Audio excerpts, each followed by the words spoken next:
In the second half, I call it the second half of these 30 by 40 on the Illustrator's panels, I'm still using the fluid acrylics in the India ink and the Bombay India inks, also the colored India inks. I'm also putting in more in these. The important thing for me in these is that the not only is the drawing uh, get more patterns in it, but that the backgrounds reflect the title of the series, which is Conversations in the Middle of the Day. So I want the brighter colors, but not always bright, but in some cases I want things to go softer, like this one in particular, where we have the profile and the full face going ahead, and the head coming off the profile, off the back of the head.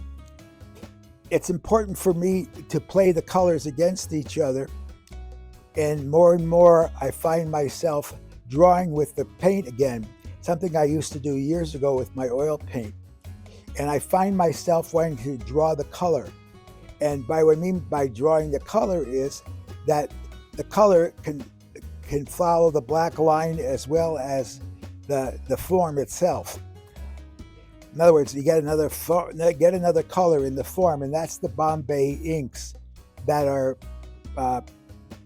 India inks with color, and they are very light fast and work, and they dry. So they dry with a sealing. They can, in other words, they don't need to put it under glass. The point is really that is the rhythms in these lines are getting more and more important too. The lines really telling this as much of the story as the color. The color and the lines become a unit, and it's that unit that makes the story more important. And it's the story of the lines and the color and whatever's going on in the psychology of the painting itself. In the because these are all the part of the psychosocial series. When we're looking at how we do things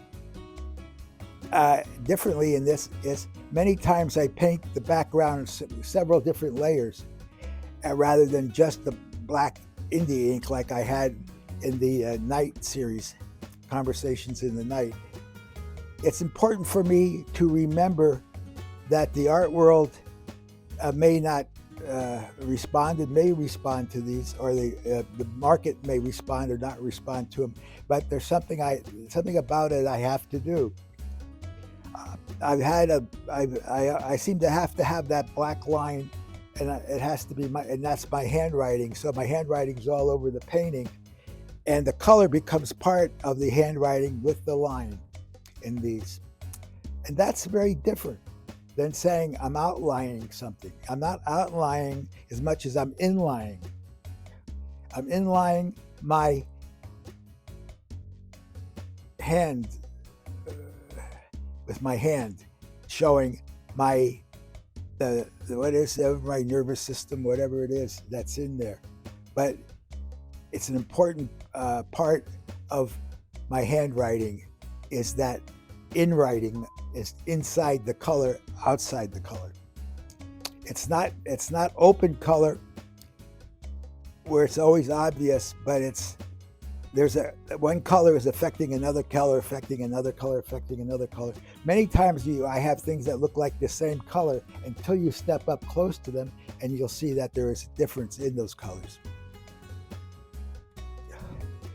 Pattern, and when I'm doing hair and those things, it gives me a chance to play with the pattern a lot.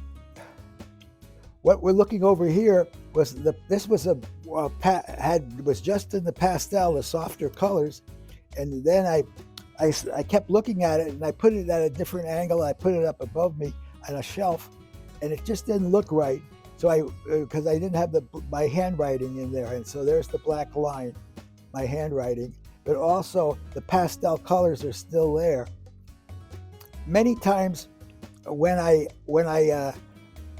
if I sit one painting, put it away for a couple of days or something, looking at it, it may not look right in the beginning. It may not look right when I pick it up. If it doesn't look right, then I have to go in there and make the changes. And that's what I did with this one. The black line came a couple days, 3 days after the painting of it.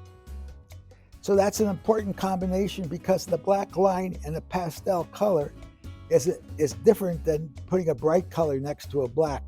So this is what we're getting at. And then the background, that orange in the back, becomes very much in layers. And so there's brighter, lighter colors closer to the forms that you can hardly see.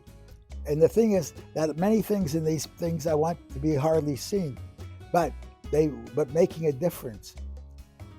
For me, I want the line to tell the story, and I want the colors to tell the mood, and I want the mood to tell about the painting.